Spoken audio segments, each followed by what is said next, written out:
Welcome to my channel the lady profit. ഇന്ന് ശ്രീകൃഷ്ണ ജയന്തിയാണ്. കൃഷ്ണ സന്ദേശം എന്താണെന്നുള്ളതാണ് ഇന്ന് ഞാൻ റീഡ് ചെയ്യുന്നത്. കൃഷ്ണ ഭക്തർക്കാണെങ്കിൽ നിങ്ങൾക്കുള്ള റീഡിംഗ് ആണ്, അല്ലാത്തവർക്കും കാണാം. അപ്പോൾ ഇതൊരു കളക്റ്റീവ് റീഡിംഗ് ആണ്, ടൈംലെസ് റീഡിംഗ് ആണ്. എപ്പോഴാണോ കാണുന്നത് അപ്പോൾ മുതൽ വാലിഡ് ആയിരിക്കും. കാണിച്ചു നോക്കാം.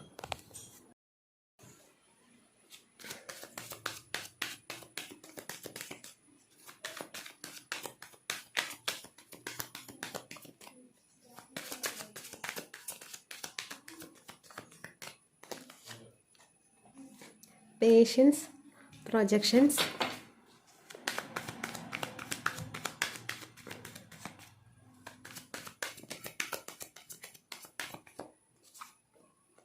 awareness, completion,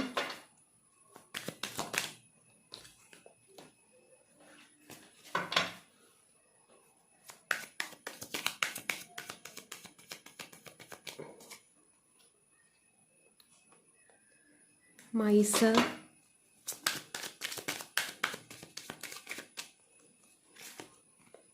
consciousness. Bottom of the duck the ഔട്ട്സൈഡറാണ് വന്നിരിക്കുന്നത്.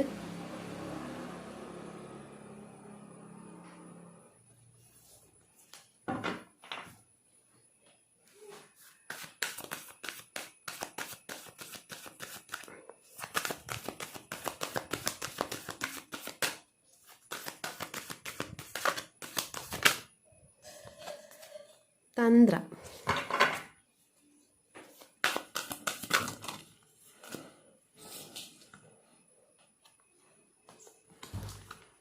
കൃഷ്ണ, അഹിംസ, ബ്രഹ്മ,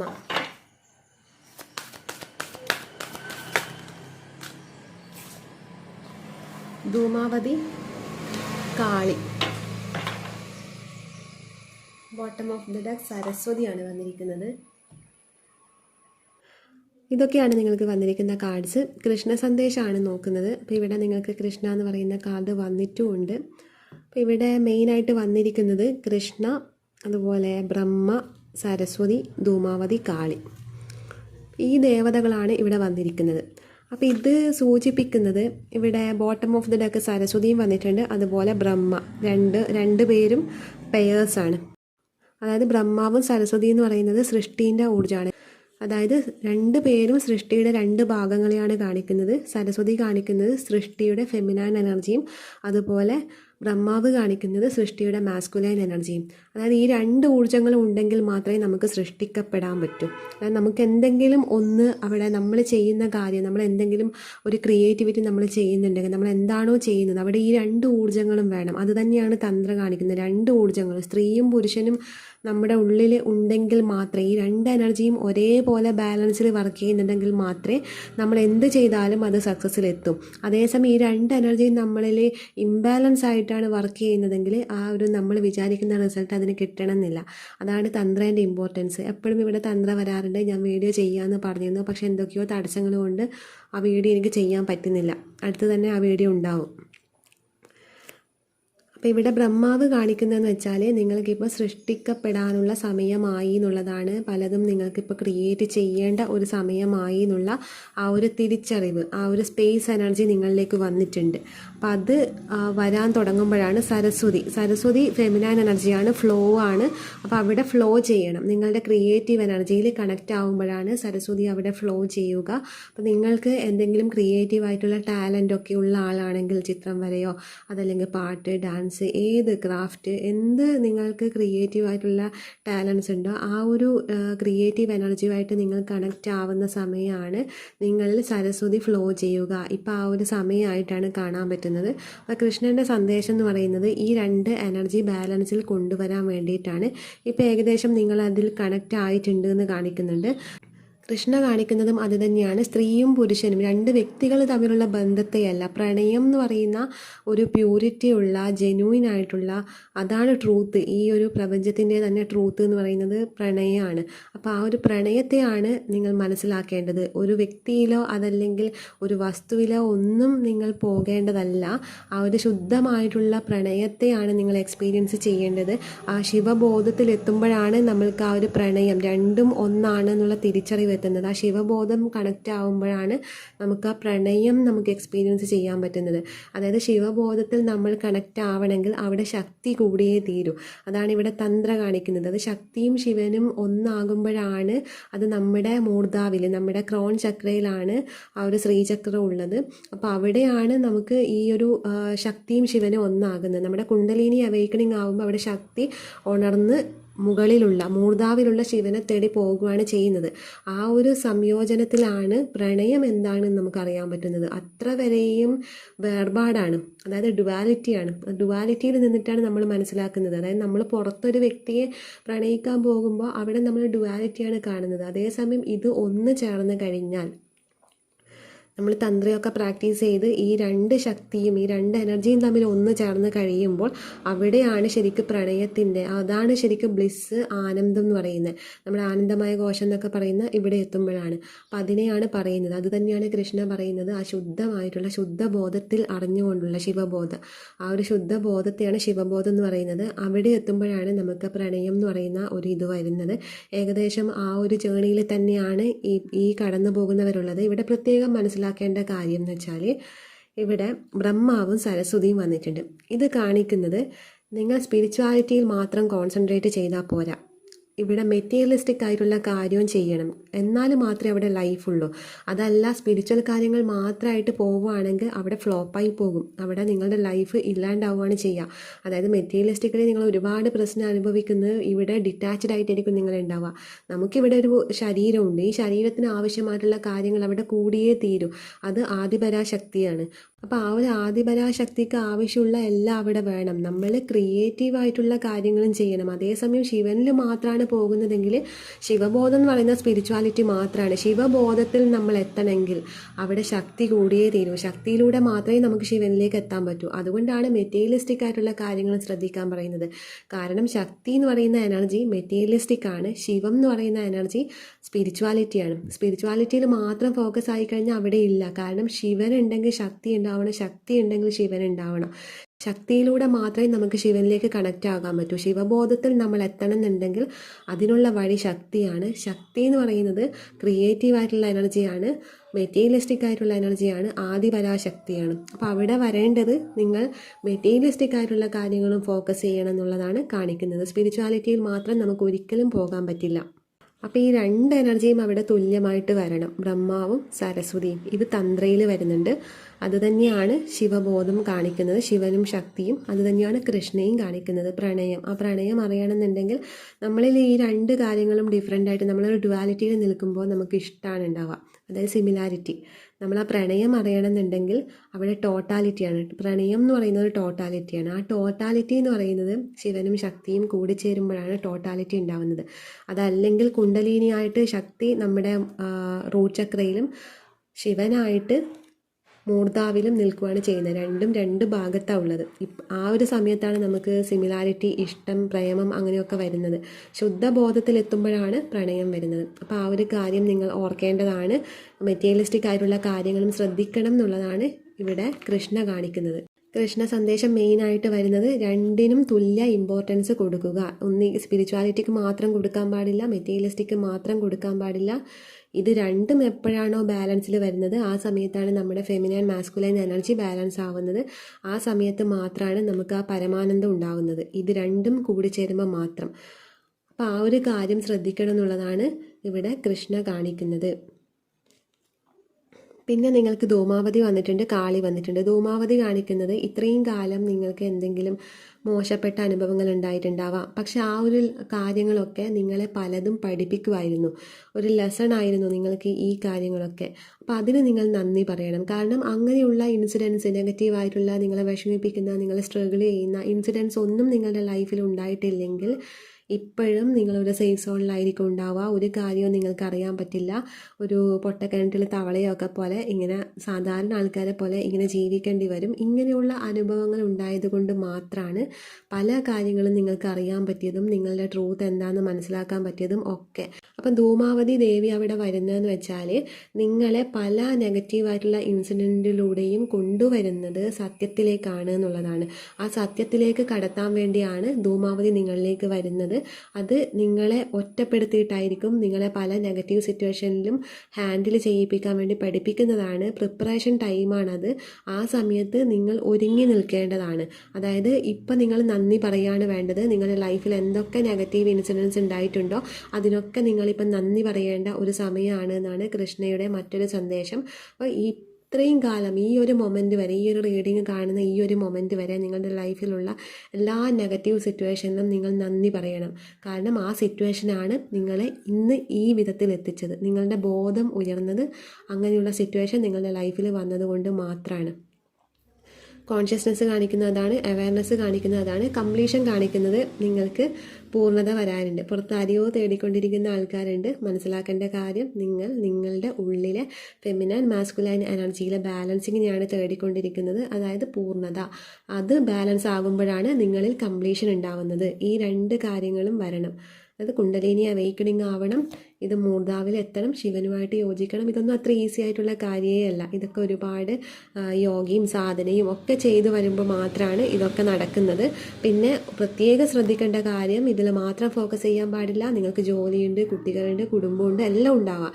നിങ്ങൾ ചെയ്യേണ്ടതായിട്ടുള്ള ഒരുപാട് റെസ്പോൺസിബിലിറ്റി ഉണ്ട്. ഇതൊക്കെ കർമ്മയോഗമാണ്. ഈ കർമ്മയോഗത്തിൽ നിന്നുകൊണ്ട് തന്നെ വേണം ബാക്കിയുള്ള സ്പിരിച്വൽ കാര്യങ്ങൾ ശ്രദ്ധിക്കാൻ വേണ്ടിയിട്ട്. അതല്ലെങ്കിൽ ലൈഫ് കംപ്ലീറ്റ് നിങ്ങൾ വിചാരിക്കുന്ന പോലെ അല്ലാതെ നെഗറ്റീവായിട്ട് പോകും. സ്പിരിച്വാലിറ്റിയിൽ മാത്രം ഫോക്കസ് ചെയ്ത് കഴിഞ്ഞാൽ എപ്പോഴും ഇത് രണ്ടും ബാലൻസ് ചെയ്തിട്ട് പോയേ മതിയാകൂ. കർമ്മയോഗം ഒരാളും മറക്കാൻ പാടില്ല. അവനവൻ ചെയ്യേണ്ട കർമ്മകൾ ഏൽപ്പിച്ചിട്ടാണ് ദൈവം ഇങ്ങോട്ടേക്ക് വിടുന്നത്. ആ കർമ്മ കൃത്യമായിട്ട് നമ്മൾ ചെയ്തില്ലെങ്കിൽ അത് നമ്മുടെ റെസ്പോൺസിബിലിറ്റിയാണ്. അത് നമ്മൾ ചെയ്യാതെ സ്പിരിച്വാലിറ്റിയിൽ ഫോക്കസ് ചെയ്യാൻ പോവരുത്. അത് പ്രത്യേകം ഇവിടെ കാണിക്കുന്നുണ്ട്. അതാണ് ഞാൻ എടുത്തെടുത്ത് റിപ്പീറ്റ് ചെയ്തിട്ട് അത് പറയുന്നത്. ബിക്കോസ് നമുക്കൊരു ശരീരമുണ്ട്. ആ ശരീരത്തെ മറക്കാൻ പാടില്ല. ഈ ശരീരത്തിലൂടെ മാത്രമേ നമ്മുടെ സോളിന് പ്രവർത്തിക്കാൻ പറ്റൂ. സോൾ പർപ്പസൊക്കെ ചെയ്യണമെങ്കിൽ തന്നെ ഈ ശരീരം വേണം. അപ്പോൾ ശരീരത്തിന് ആവശ്യമായ കാര്യങ്ങൾ കൊടുക്കണം. ശരീരത്തിനൊരു റെസ്പോൺസിബിലിറ്റി ഉണ്ട്. അത് ഒരാളും മറക്കാൻ പാടില്ല.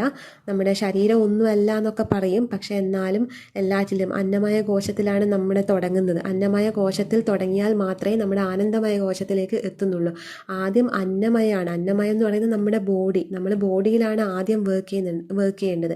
അന്നമയ കോശത്ത് തുടങ്ങിയാണ് മനോമയം വരുന്നത്, പ്രാണമയം, വിജ്ഞാനമയം, അതിലും ലാസ്റ്റാണ് ആനന്ദമയം വരുന്നത്. അതായത് നമ്മൾ ശരീരത്തിൽ നിന്നാണ് തുടങ്ങേണ്ടത്. മെറ്റീരിയലിസ്റ്റിക് ആയിട്ട് നമ്മൾ തുടങ്ങേണ്ടത്. അവിടെ ബാലൻസ് വന്നെങ്കിൽ മാത്രമേ സ്പിരിച്വാലിറ്റിയിലൊരു ബാലൻസ് വരും. പിന്നെ അവിടെ എത്തിക്കഴിയുമ്പോഴാണ് നമുക്കിതെല്ലാം ഒന്നാണെന്നുള്ള തിരിച്ചറിവ് വരുന്നതും അവിടെ നമ്മൾക്ക് വാസനകളില്ലാതാകുന്നതും. അതായത് ആഗ്രഹങ്ങൾ, നമ്മുടെ ആഗ്രഹങ്ങളൊക്കെ ഇല്ലാതാകുമ്പോഴാണ് നമുക്കതിൻ്റെ ഒരു കംപ്ലീഷൻ കിട്ടുന്നത്. അത് തന്നെയാണ് ഇവിടെ കംപ്ലീഷൻ. നിങ്ങൾക്ക് മറ്റൊരാളാണ് നിങ്ങളുടെ കംപ്ലീഷൻ എന്ന് തെറ്റിദ്ധരിക്കുന്നതാണ് നിങ്ങൾ. പക്ഷെ നിങ്ങൾക്കുള്ളിൽ തന്നെ ഒരു പൂർണ്ണത നേടാനുണ്ട്. അതിനെയാണ് ഇവിടെ കംപ്ലീഷൻ കാണിക്കുന്നത്. അത് തന്നെയാണ് കൃഷ്ണനും പറയാനുള്ള പ്രണയം, ടോട്ടാലിറ്റി വരുന്നത് നമ്മുടെ ഉള്ളിലാണ്. പുറത്താർക്കും നമ്മളെ ഫുൾഫിൽ ചെയ്യാൻ പറ്റില്ല. നമ്മുടെ ഉള്ളിലുള്ള ആ ഒരു ഫുൾഫിൽമെൻറ്റ്, ശിവനും ശക്തിയും ഒന്നിക്കുമ്പോൾ മാത്രമാണ് ആ ഫുൾഫിൽമെൻറ്റ് വരുന്നത്. നെക്സ്റ്റ് നിങ്ങൾക്ക് ഇവിടെ വന്നിരിക്കുന്നത് കാളി എന്ന് പറയുന്ന കാർഡാണ്. കാളി അമ്മയാണ്, പ്രൊട്ടക്ഷനാണ്. അപ്പോൾ കാളിയെ നിങ്ങൾ ഉപാസിക്കുന്നത് നന്നായിരിക്കും. പക്ഷെ ഉപാസിക്കുമ്പോൾ ശ്രദ്ധിക്കേണ്ട കാര്യം, ഒരു ഗുരുവിൽ നിന്ന് മന്ത്രദീക്ഷ എടുത്തിട്ട് മാത്രമേ അത് ചെയ്യാൻ പാടുള്ളൂ. അപ്പോൾ കാളി ഉപാസന നല്ലതായിരിക്കും എന്ന് കാണിക്കുന്നുണ്ട്. കാരണം നിങ്ങൾക്ക് പ്രൊട്ടക്ഷൻ്റെ ഒരു ഇതുണ്ട് ഇവിടെ. നിങ്ങൾക്ക് പ്രൊട്ടക്ഷൻ, കാളി ദേവിയുടെ ഒരു പ്രൊട്ടക്ഷൻ വരണം എന്നുള്ളത് ഇവിടെ കാണിക്കുന്നുണ്ട്. പിന്നെ നമ്മുടെ മോചനത്തിൻ്റെ സമയമാകുമ്പോഴാണ് നമ്മളിലെ കാളി ഉണരുന്നതെന്നാണ്. ഈ ഭാവങ്ങളൊക്കെ ഉണ്ടല്ലോ, ഇതൊന്നും പുറത്തുള്ളതല്ല. കൃഷ്ണയായാലും ധൂമാവതി ആയാലും സരസ്വതി ആയാലും ബ്രഹ്മാവായാലും അതുപോലെ കാളി ആയാലും ഇതൊന്നും പുറത്തൊരു ദേവതയല്ല. ഇതൊക്കെ നമ്മുടെ ഉള്ളിലെ ഓരോ ഭാവങ്ങളാണ്. നമ്മുടെ ഉള്ളിലെ ഓരോ ഭാവങ്ങൾ ഉണരുമ്പോഴാണ് ഈ ദേവതകളൊന്നും പുറത്തുള്ളതല്ല, എല്ലാം നമ്മുടെ ഉള്ളിൽ തന്നെയാണ്. അപ്പം നമ്മുടെ ഉള്ളിലെ ഓരോ ഭാവങ്ങൾ ഉണരുമ്പോഴാണ് നമ്മളിൽ ഇങ്ങനെയുള്ള കാര്യങ്ങൾ വരുന്നത്. ഇപ്പം നിങ്ങളുടെ ഉള്ളിൽ ഉണർന്നിരിക്കുന്ന ഭാവം എന്ന് പറയുന്നത് കാളിയാണ്. അതായത് കാളി ദേവിയുടെ പ്രൊട്ടക്ഷൻ ഉണ്ട്. ഇത് നിങ്ങൾക്ക് ആ ഒരു ഇത് പരിപൂർണതയിൽ എത്തണമെന്നുണ്ടെങ്കിൽ ഒരു ദീക്ഷ എടുത്ത് കാളി ദേവതയെ ഉപാസിക്കാം. അങ്ങനെയുള്ള കാര്യങ്ങളൊക്കെ ചെയ്യാം. കാരണം ഒരു മോചനത്തിൻ്റെ സമയമാണ് നമ്മളിൽ കാളി ദേവി വരുന്നത്. നമ്മുടെ ഏറ്റവും വലിയ എന്തോ ഒരു കാര്യത്തിൽ നിന്നുള്ള മോചനം. അത് നമ്മുടെ ഉള്ളിലെ തന്നെ നിഷേധാത്മകമായിട്ടുള്ള കാര്യങ്ങളെയാണ്. അതായത് നമ്മുടെ ഉള്ളിൽ നമ്മൾ എന്തൊക്കെയോ നെഗറ്റീവ്സ് ചെയ്തു വെച്ചിട്ടുണ്ട്. മീൻസ് നമ്മുടെ തിങ്കിങ്, നമ്മൾ സപ്രസ് ചെയ്ത് വെക്കുന്ന ഇമോഷൻസ്, നമ്മുടെ ഉള്ളിൽ ഒരുപാട് നെഗറ്റീവ്സ് ആയിട്ടുള്ള കാര്യമുണ്ട്. നമ്മൾ സപ്രസ് ചെയ്ത് വെക്കുന്ന ഇമോഷൻസ് ഒക്കെ ഈ നെഗറ്റീവായിട്ട് നമ്മളെ ബ്ലോക്കിംഗ് എനർജിയാണ്, നമ്മുടെ ബോഡി ബ്ലോക്കേജ് വരുത്തുന്ന കാര്യങ്ങളാണ്, ഡൈജസ്റ്റ് ആവാത്ത കാര്യങ്ങൾ. അപ്പം അങ്ങനെയുള്ള കാര്യങ്ങളിൽ നിന്നൊക്കെ മോചിപ്പിക്കുന്ന ഒരു സമയത്താണ് നമ്മുടെ ഉള്ളിലെ കാളി ദേവത ഉണരുക. ഒരു പരിണാമഘട്ടത്തിൻ്റെ സമയം, അതായത് അഗാധമായിട്ടുണ്ടാവുന്ന ഒരു മോചനം, അതായത് അത്രയും വലിയൊരു മോചനത്തിൻ്റെ ഒരു സമയമാണ് നമ്മുടെ കാളി ദേവി ഉണരുന്നതും പുതിയൊരു പരിവർത്തന ഘട്ടത്തിലേക്ക് നമ്മൾ മാറുന്നതും ഒക്കെ ആ സമയത്താണ്. ഈ സമയത്ത് നമ്മളിൽ ഭയങ്കര ഒരു പ്രൊട്ടക്ഷൻ ഉണ്ടാകും കാളി ദേവതേൻ്റെ. അപ്പോൾ അത് ഇവിടെ ഉണരാൻ പോകുന്നുണ്ട് എന്നുള്ളത് കാണിക്കുന്നുണ്ട്. കാരണം ഒരുപാട് പേർക്ക് ഇവിടെ തിരിച്ചറിവ് വന്നിട്ടുണ്ട്. ധൂമാവതി എന്ന് പറയുന്ന ഒരു എനർജി നിങ്ങളിൽ ഉണർന്ന് വന്നിട്ടുണ്ട്. അത് കാണിക്കുന്നത് ഞാൻ നേരത്തെ പറഞ്ഞല്ലോ, നെഗറ്റീവായിട്ടുള്ള സിറ്റുവേഷനൊക്കെ വന്നത് നല്ലതിന് വേണ്ടിയിട്ടാണ് എന്നുള്ളൊരു തിരിച്ചറിവ്. ഇതിലൂടെ പോയില്ലെങ്കിൽ ഞാൻ ഇന്നിവിടെ എത്തില്ലായിരുന്നു, ഇങ്ങനെയൊക്കെയുള്ള നെഗറ്റീവ് എൻ്റെ ജീവിതത്തിൽ വന്നില്ലെങ്കിൽ ഞാൻ ഇന്നിവിടെ എത്തില്ലായിരുന്നു. ഇന്ന് നിങ്ങൾ ഒരുപാട് നെഗറ്റീവ്സ് അനുഭവിക്കുന്നുണ്ടാവാം, പക്ഷെ അതിലൊക്കെ നിങ്ങളൊരു ആനന്ദം കണ്ടെത്തുന്നുണ്ടാവാം. അപ്പോൾ അതൊരു തിരിച്ചറിവിൻ്റെ ഘട്ടമാണ്. ധൂമാവതി എന്ന് പറയുന്ന ദേവത നിങ്ങളിൽ ഉണർന്നതിൻ്റെ ഒരു തിരിച്ചറിവിൻ്റെ ഘട്ടം ആണത്. ആ സമയത്താണ് നിങ്ങളിൽ ഒരു പരിവർത്തനത്തിൻ്റെ ഘട്ടം, മോചനത്തിൻ്റെ ഒരു ഘട്ടം വന്നതും കാളി ഉണർന്നതും ഈ സമയത്താണ് സൃഷ്ടിയിലത് കാണിക്കുന്നത്, ബ്രഹ്മയും സരസ്വതിയും. ഈ സമയത്ത് നിങ്ങൾക്ക് എന്തൊക്കെയോ കാര്യങ്ങൾ ഈ ഭൂമിയിൽ ചെയ്തു തീർക്കാനുണ്ട്. അവിടെ നിങ്ങൾ കണക്റ്റ് ആവാൻ പോവുകയാണ് എന്നുള്ളതാണ്. പക്ഷേ ഇപ്പോഴും എല്ലാവരും ഔട്ട്സൈഡറായിട്ടാണ് നിൽക്കുന്നത്. അതായത് മുന്നിൽ ഡോർ ഓപ്പൺ ആയിട്ട് നിങ്ങൾ കാണുന്നില്ല. ഇപ്പോഴും ഓപ്പൺ ആയില്ല, ഞാൻ ഇപ്പോഴും പുറത്താണ് ഉള്ളത് എന്ന് വിചാരിച്ച് നിൽക്കുന്ന ആൾക്കാരെ കാണുന്നുണ്ട്. അത് നിങ്ങൾക്ക് ആ ഒരു ക്ലാരിറ്റി വരാത്തതാണ് കാരണം നിങ്ങളിവിടെ പേഷ്യൻസ് കാണിക്കുന്നുണ്ട്. അതെന്താ കാണിക്കുന്നതെന്ന് വെച്ചാൽ ഒരുപാട് സഹിക്കുക. ഇവിടെ നിങ്ങളോട് ക്ഷമിക്കാനല്ല പറയുന്നത്. ഒരുപാട് ക്ഷമിച്ചോ. നിങ്ങൾ ഒരുപാട് നിരന്തരമായിട്ട് ഉപദ്രവിക്കുന്ന ആൾക്കാർ നിങ്ങളുടെ വീട്ടിലോ അല്ലെങ്കിൽ എവിടെയെങ്കിലും ഉണ്ടാവും. നിങ്ങൾ നിരന്തരമായിട്ട് ഈ വ്യക്തി ഉപദ്രവിച്ചുകൊണ്ടേയിരിക്കുന്നുണ്ടാവും. അപ്പോൾ ഈ വ്യക്തിയോട് നിങ്ങൾ ഒരുപാട് ക്ഷമിച്ച് നിൽക്കുന്നുണ്ട്. എൻ്റെ റീഡിങ്ങിൽ ഞാനത് ക്ഷമിക്കാൻ പറയുമ്പോൾ പല കമൻസും വരുന്ന കാണാം. ഒരുപാട് അനുഭവിച്ചു, ഇനിയും ക്ഷമിക്കണോ എന്നുള്ളത്.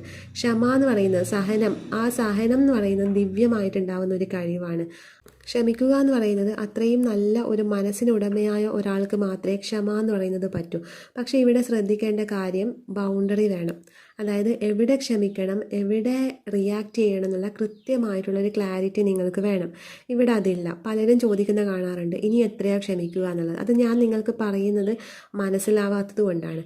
ഞാൻ എന്താ ഉദ്ദേശിക്കുന്നതെന്ന് വെച്ചാൽ, നമ്മളിപ്പോൾ ഒരാളോട് ക്ഷമിക്കുമ്പം അയാൾക്ക് നമ്മൾ കൊടുക്കുന്ന ഒരു ടൈമാണ്. അതായത് നമ്മൾ നിരന്തരം ഒരു വ്യക്തി ഇങ്ങനെ ഉപദ്രവിച്ചുകൊണ്ടേയിരിക്കുന്നു, മാനസികമായിട്ടും ശാരീരികമായിട്ടൊക്കെ നമ്മളെ ഉപദ്രവിച്ചുകൊണ്ടേയിരിക്കുന്നു. അത് മേ ബി വർഷങ്ങളായിട്ടുണ്ടാവാം. അപ്പോൾ ഇത്രയും വർഷങ്ങൾ നമ്മൾ ഈ വ്യക്തിയുടെ ഉപദ്രവങ്ങൾ ഇങ്ങനെ സഹിച്ചുകൊണ്ടേ നിന്നു, നമ്മൾ ക്ഷമിച്ചുകൊണ്ടേയിരുന്നു.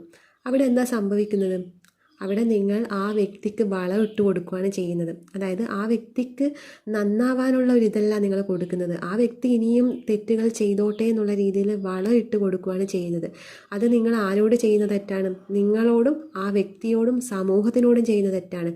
കാരണം ഇന്ന് ആ വ്യക്തി നിങ്ങളോടായിരിക്കാം തെറ്റുകൾ ചെയ്യുന്നത്. നിങ്ങളത് ക്ഷമിച്ച് കൊടുക്കുമ്പോൾ ഈ വ്യക്തിക്ക് ആ വാസന കൂടിക്കൂടി വരുവാണ് ചെയ്യുന്നത്.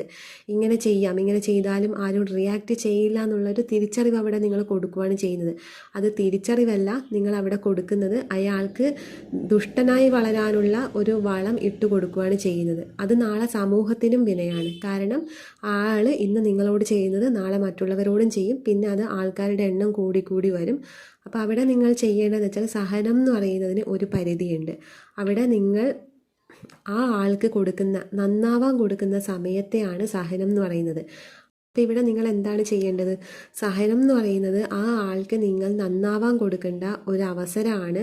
ആ അവസരം അയാൾ ഉപയോഗപ്പെടുത്തുന്നില്ലെങ്കിൽ പിന്നെ റിയാക്ട് ചെയ്യണം. കാരണം റിയാക്ട് ചെയ്തില്ലെങ്കിൽ നാളെ അത് നിങ്ങൾക്കും സമൂഹത്തിനും ഈ വ്യക്തിക്കും നശിക്കാൻ വേണ്ടിയിട്ടുള്ള ഒരു വഴി നിങ്ങൾ ഒരുക്കി കൊടുക്കലാണ് എന്നാണ് അതിൻ്റെ മീനിങ്. സഹനം എന്ന് പറയുന്നത്, ക്ഷമ എന്ന് പറയുന്നത്, ഇതൊക്കെ ഒരു കഴിവാണ്. ആ കഴിവ് നിങ്ങൾക്കുണ്ടെങ്കിൽ അത് നിങ്ങൾ നെഗറ്റീവായിട്ട് വരുത്താതിരിക്കുക. എപ്പോഴാണോ റിയാക്ട് ചെയ്യേണ്ടത്, എപ്പോഴാണോ ബൗണ്ടറി വെക്കേണ്ടത് എന്നുള്ള കൃത്യമായിട്ടുള്ള ധാരണ വേണം.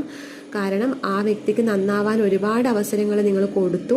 ഇനിയും ആ വ്യക്തി അത് ഉപയോഗിക്കുന്നില്ലെങ്കിൽ അവിടെ നിങ്ങൾ റിയാക്ട് ചെയ്യുക തന്നെ വേണം. ഒരിക്കലും ക്ഷമിച്ച് നിൽക്കാൻ പാടില്ല. ക്ഷമ നിങ്ങൾക്ക് ആ വ്യക്തിക്ക് നന്നാവാൻ കൊടുക്കുന്ന ഒരവസരമാണ് എന്നാണ് വിശ്വസിക്കേണ്ടത്. അതല്ലാതെ നിങ്ങൾക്ക് അത് എപ്പോഴും എല്ലാ കാലവും ക്ഷമിച്ച് നിൽക്കുക എന്നുള്ളതല്ല. ആ വ്യക്തിക്ക് അത് നന്നാവാനുള്ള അവസരം ആ വ്യക്തി ഉപയോഗിക്കുന്നില്ലെങ്കിൽ പിന്നെ അത് ആ വ്യക്തിയുടെ നാശത്തിനാണ്. ആ വ്യക്തിയുടെ മാത്രമല്ല നിങ്ങളുടെയും നാശത്തിനാണ്. അപ്പോൾ സ്വയം നിങ്ങളുടെ നാശത്തിന് നിങ്ങൾ വഴിയൊരുക്കാതിരിക്കുക. എപ്പോഴും ഒരാളോട് ക്ഷമ അത്രയും ദൈവികമായിട്ടുള്ള കാര്യമാണ്. ആ ദൈവികത ഉപയോഗിച്ച് നിങ്ങൾ നിങ്ങളെ സ്വയം നഷ്ടപ്പെടുത്താതിരിക്കുക, ആ വ്യക്തിയെ നശിപ്പിക്കാതിരിക്കുക. കാരണം ആ വ്യക്തിയോട് നിങ്ങൾ ക്ഷമിക്കുന്നത് ആ വ്യക്തിയുടെ നാശമായിട്ടാണ് മാറുക. ആ വ്യക്തിയോട് നിങ്ങൾക്ക് കൊടുക്കാൻ പറ്റാവുന്നതിൽ ഏറ്റവും വലിയത് നിങ്ങൾ കൊടുത്തു, ക്ഷമിച്ചു. ആ വ്യക്തിക്ക് പിന്നെയും നന്നാവാൻ പറ്റുന്നില്ലെങ്കിൽ അവിടെ റിയാക്ട് ചെയ്യലാണ് പിന്നെ നിങ്ങൾ കാണിക്കേണ്ട നീതി. അത് ആ വ്യക്തിയോട് നിങ്ങൾ കാണിക്കുന്ന നീതിയാണ്. അപ്പോൾ അതാണ് ചെയ്യേണ്ടത്. മൂന്നാമത് വന്നിരിക്കുന്ന കൃഷ്ണ സന്ദേശം എന്ന് പറയുന്നത്, ഇത്രയും കാലം ക്ഷമിച്ച് നിന്ന ആൾക്കാരുണ്ടെങ്കിൽ ഇനി റിയാക്ട് ചെയ്യുക. ആദ്യത്തെ എനർജി തന്നെ പേഷ്യൻസ് ആണ് വന്നിരിക്കുന്നത്. അപ്പോൾ ഇനി റിയാക്ട് ചെയ്യേണ്ട സമയമായി എന്നുള്ളതാണ്. ഇനിയും ക്ഷമിച്ചു കഴിഞ്ഞാൽ ആ വ്യക്തി കൂടുതൽ നശിച്ചു പോകും, നിങ്ങളുടെ ലൈഫും പോകും എന്നുള്ളതാണ് കാണിക്കുന്നത്. അതുകൊണ്ട് തന്നെ റിയാക്ട് ചെയ്യേണ്ട സമയമായി എന്നുള്ളത് കാണിക്കുന്നുണ്ട്. പിന്നെ പ്രൊജക്ഷനാണ്. ഞാൻ എപ്പോഴും പറയാറുണ്ട്, പ്രൊജക്ഷൻ എന്ന് പറയുന്നത് നമ്മുടെ തന്നെ റിഫ്ലക്ഷനാണ് മറ്റുള്ളവരിലും കാണുന്നത്. അപ്പം നമ്മളിലും ഹീലാക്കാൻ ശ്രമിക്കണം എന്നുള്ളതാണ് ഹീലിംഗ് അവയർനെസ്. നമ്മളിൽ ആ ഒരു ബോധം ഉണ്ടാവണം. നമ്മുടെ തന്നെ ഉള്ളിലെ റിഫ്ലക്ഷനാണ് കാണുന്നത് എന്നുള്ള ബോധം നമുക്ക് ഉണ്ടാവണം എന്നുള്ളതാണ് കാണിക്കുന്നത്. പിന്നെ മൈസർ വന്നിട്ടുണ്ട്. മൈസർ വന്നതെന്ന് വെച്ചാൽ പിശുക്കിനെ കാണിക്കുന്നതാണ്. മീൻസ് ഒന്നിനും പിശുക്കാനൊന്നും പോകണ്ട. കാരണം പിശുക്ക് എന്ന് പറയുന്നത് നമ്മളെ തടഞ്ഞു വെക്കുകയാണ് ചെയ്യുന്നത്. നമ്മൾ ഫ്രീ സോളാണ്. അപ്പോൾ ഫ്രീ ആവുകയാണ് വേണ്ടത്. പിശുക്ക് നമ്മളെ ആ ഫ്രീ ആവേണ്ട നമ്മളെ അവിടെ ബ്ലോക്ക് ചെയ്ത് വെക്കുകയാണ് ചെയ്യുന്നത്. പലതും നമുക്ക് ഫ്രീ ആവാൻ പറ്റുന്നില്ല. നമ്മൾ എത്രത്തോളം കൊടുക്കുന്നോ അത്രത്തോളം നമുക്ക് ഗുണേ ഉണ്ടാവും. നമ്മൾ കൊടുക്കുന്നതിനനുസരിച്ചിട്ടാണ് നമുക്ക് കിട്ടുന്നതും നമ്മളിൽ ആ ഓപ്പൺനെസ് വരുന്നതൊക്കെ അതാണ്. നമ്മൾ പിശുക്കുമ്പോൾ നമ്മളവിടെ ചുരുങ്ങി പോവുകയാണ് ചെയ്യുന്നത്. നമ്മുടെ ബോധം ചുരുങ്ങി പോവുകയാണ് ചെയ്യുന്നത്. അതാണ് മൈസറിന് ശേഷം കോൺഷ്യസ്നെസ് വന്നിരിക്കുന്നത്. കാരണം നമ്മളവിടെ ഫ്രീ ആകുമ്പോഴേ നമ്മുടെ ബോധം വികസിക്കും. ഫിസിക്കലി നമ്മൾ പല കാര്യങ്ങളും മൈൻഡിൽ നമ്മളിങ്ങനെ പിശുക്കി വെക്കുന്നുണ്ടെങ്കിൽ അവിടെ എന്താ സംഭവിക്കുക? നമ്മുടെ കോൺഷ്യസ്നെസ് അവിടെ ചുരുങ്ങി വരുവാണ് ചെയ്യുന്നത്. കോൺഷ്യസ്നെസ് എപ്പോഴും വികസിക്കുവാണ് വേണ്ടത്. കോൺഷ്യസ്നെസ് അവിടെ വികസിക്കണം എന്നുണ്ടെങ്കിൽ എന്താ വേണ്ടത്? ആദ്യം നമ്മുടെ മൈൻഡാണ് ഓപ്പൺ ആവേണ്ടത്. അപ്പം മൈൻഡ് ഓപ്പൺ ആകുമ്പോൾ എന്താ അവിടെ സംഭവിക്കുന്നത്? അവിടെ നമ്മുടെ കോൺഷ്യസ്നെസ് കൂടുകയാണ് ചെയ്യുന്നത്. നമ്മൾ പിശുക്കുന്നുണ്ടെങ്കിൽ പൈസ കൊടുക്കാനോ അതല്ലെങ്കിൽ ഏത് കാര്യത്തിലും നമ്മൾ പിശുക്കുമ്പോൾ അവിടെ നമ്മുടെ ബോധം ചുരുങ്ങി പോവുകയാണ് ചെയ്യുന്നത്. അത് നമ്മുടെ സ്പിരിച്വൽ ഗ്രോത്തിനും മെറ്റീരിയലിസ്റ്റിക് ഗ്രോത്തിനും തടസ്സം ഉണ്ടാക്കുകയാണ് ചെയ്യുന്നത്. അപ്പോൾ ആ പിശുക്ക് മാറ്റണം എന്നുള്ളത് ഇവിടെ കാണാൻ പറ്റുന്നുണ്ട്. അപ്പോൾ നിങ്ങൾക്ക് മെയിനായിട്ട് വന്നിരിക്കുന്നത് 3 സന്ദേശമാണ്. അതായത് 1 പേഷ്യൻസ്. ഇത്രയും കാലം ക്ഷമിച്ച് നിന്നിട്ടുണ്ടെങ്കിൽ ഇനി റിയാക്ട് ചെയ്യുക. ക്ഷമിക്കേണ്ട സമയമൊക്കെ കഴിഞ്ഞു. ഇനി ക്ഷമിക്കുക എന്നുള്ളത് നിങ്ങൾ എല്ലാവരോടും ചെയ്യുന്ന തെറ്റാണ്, നിങ്ങളോടും കൂടി ചെയ്യുന്ന തെറ്റാണ്. അപ്പോൾ റിയാക്ട് ചെയ്യേണ്ട സമയമായി എന്നുള്ളതാണ് 1 കാണിക്കുന്നത്. പിന്നെ ബോധം, പിശുക്ക് മാറ്റുക എന്നുള്ളത് കാണിക്കുന്നുണ്ട്. പിന്നെ വന്നിരിക്കുന്നത് നന്ദി പറയുക എന്നുള്ളതാണ്. നിങ്ങൾ ഇത്രയും കാലം ഈ ഒരു മൊമെൻറ്റ് വരെ, ഈ റീഡിങ് കാണുന്ന ഒരു മൊമെൻറ്റ് വരെ നിങ്ങളുടെ ലൈഫിൽ നടന്ന നെഗറ്റീവും പോസിറ്റീവും ആയിട്ടുള്ള എല്ലാ ഇൻസിഡൻസിനും നന്ദി പറയുക. കാരണം ആ 2 കാര്യങ്ങളും നിങ്ങളെ കൊണ്ടുവന്നത് തിരിച്ചറിവിലേക്കാണ്, നിങ്ങളിലേക്കാണ്, നിങ്ങളുമായിട്ട് കണക്റ്റ് ആവാനാണ് കൊണ്ടുവന്നത്. അത് മനസ്സിലാക്കി ആ ഒരു തിരിച്ചറിവുണ്ടായിട്ട് നന്ദി പറയുക. ആ മൊമെൻറ്റ്സിനൊക്കെ നന്ദി പറയുക എന്നുള്ളതാണ്. പിന്നെ ക്രിയേറ്റിവിറ്റി, അത് ഞാൻ ഡീറ്റെയിൽ ആയിട്ട് പറഞ്ഞിട്ടുണ്ട്. ഇതൊക്കെയാണ് നിങ്ങൾക്ക് വന്നിരിക്കുന്ന റീഡിങ്. ഇതൊക്കെയാണ് നിങ്ങൾക്ക് വന്നിരിക്കുന്ന കൃഷ്ണ സന്ദേശം. ഇഷ്ടപ്പെട്ടെങ്കിൽ ലൈക്ക് ചെയ്യുക, കമൻറ്റ് ചെയ്യുക.